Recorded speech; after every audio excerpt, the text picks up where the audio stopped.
Bad communication. Something I've come to realize when dealing with all different types of people with different types of expectations is that using communication is one of the most essential aspects to any type of relationship. Whether a personal relationship, a work relationship, or a group relationship.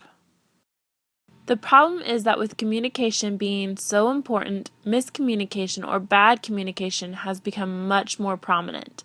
What I am going to do today is show you forms of bad communication to stay away from within your future relationships. The first thing you need to take into consideration is language. If you have someone who cannot speak your own language, trying to force your own language on that person will only turn into a mess. This goes for someone who might speak German when you only speak English. Or it could be a person who can only use sign language when you don't know any sign language.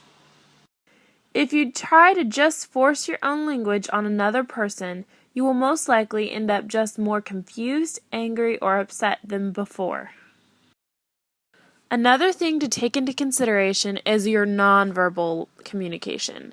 Nonverbal communication is where most people practice bad communication without realizing it.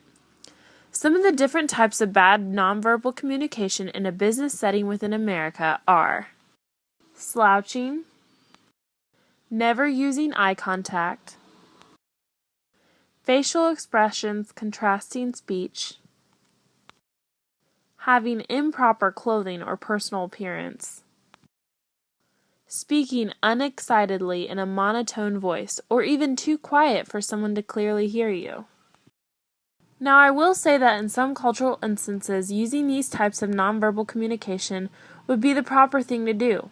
Native Americans, for example, find it disrespectful to look into the speaker's eyes. No matter what, you have to be aware of the cultural and social situation that you are walking into. Then you will need to research and judge for yourself if circumstances could be different.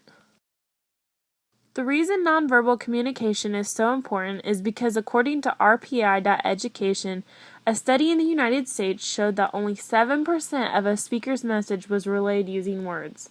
The other 93% was transmitted by the speaker's tone of voice and facial expressions. In other words, misuse of nonverbal communication is one of the worst forms of bad communication. One last form of bad communication is just the lack of communicating. In personal relationships with maybe a husband and a wife, if there is an issue going on within the relationship, it is much less likely to ever get resolved if the couple is unwilling to actually talk about it and express their feelings regarding it.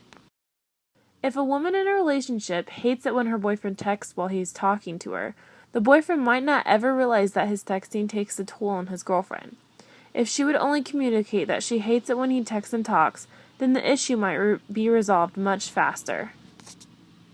Lack of communication is by far the most important form of bad communication, simply because it can affect every type of relationship you have. If you don't tell your boss you can't come into work next week and why, it's highly unlikely he will be okay with you just skipping work without telling anyone. Same goes with a family situation.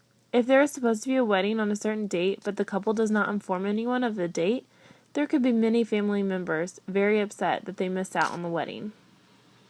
In order to avoid major relationship issues due to lack of communication, make sure you keep people informed. You don't have to be too extremely personal, but you can't expect another person or group of people to read your mind about everything you do. Keep them informed. These are just some forms of bad communication that everyone should be aware of in order to avoid bad communication. The more you improve your communication skills, the more likely your relationship will flourish. So don't use bad communication.